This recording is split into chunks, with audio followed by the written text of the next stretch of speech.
Hi, we're going to do now a new kind of problem with ellipses. Previously we've been given the equation of the ellipse and we've been asked to find its characteristics. Here in this question we've been given characteristics of the ellipse and we need to find the equation of the ellipse. We have to find the equation of ellipse with foci at 1, 0 and minus 1, 0 and major axis of length 6. Alright, so how do we solve this problem? I often begin by drawing a rough diagram of the data that I have. I know there's one focus at minus 1, 0, the other is at 1, 0. What can I now gain from drawing it this way? I can tell just by looking that for this ellipse, the major axis is the horizontal axis because these 2 points lie on the same horizontal line. Alright, so I can tell the major axis is horizontal, the minor axis is vertical. I'm just going to draw a very rough diagram of what the ellipse might look like that. Alright? So, we know what's major and what's minor.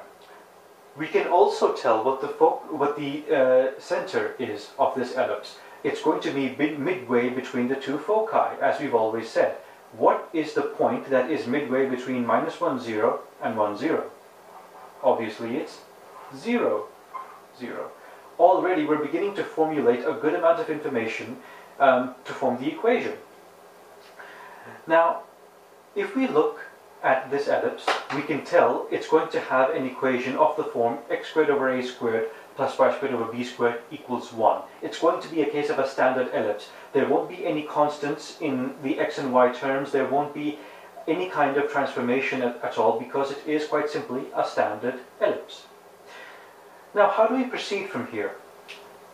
Now, if A represents half the length of the horizontal axis, which we know is, in this case, the major axis, 2A must be 6, and A is therefore 3. Therefore, A squared is equal to 9. The only thing that's now left is to find B squared. We found all we need to formulate the rest of the equation.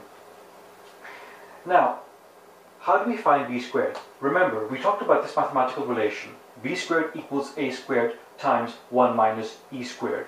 And I stress again, B refers to half the length of the minor axis, A refers to half the length of the major axis. In these mathematical relations, B and A don't necessarily refer to specifically vertical or horizontal axes. They refer to major and minor axes. If we substitute the values we find B squared is 9 times 1 minus E squared. Now we've got 2 unknowns here. We've got B and we've got E squared. But we can find E. We can find E because we know that this distance between the center and each focus is AE, where A refers to half the length of the major axis. This length is AE, this length is AE. We know that AE is 1 because this focus is 1 unit to the right of 0, 0. This focus is 1 unit left of the point 0, 0. Hence AE is 1. We know that A is 3, so 3E must be 1, and E is therefore 1 over 3. By substituting the values of A and E in this equation, we find that B squared is equal to 8. And hence we can now confidently write the equation as x squared over 9 plus y squared over 8 is equal to 1.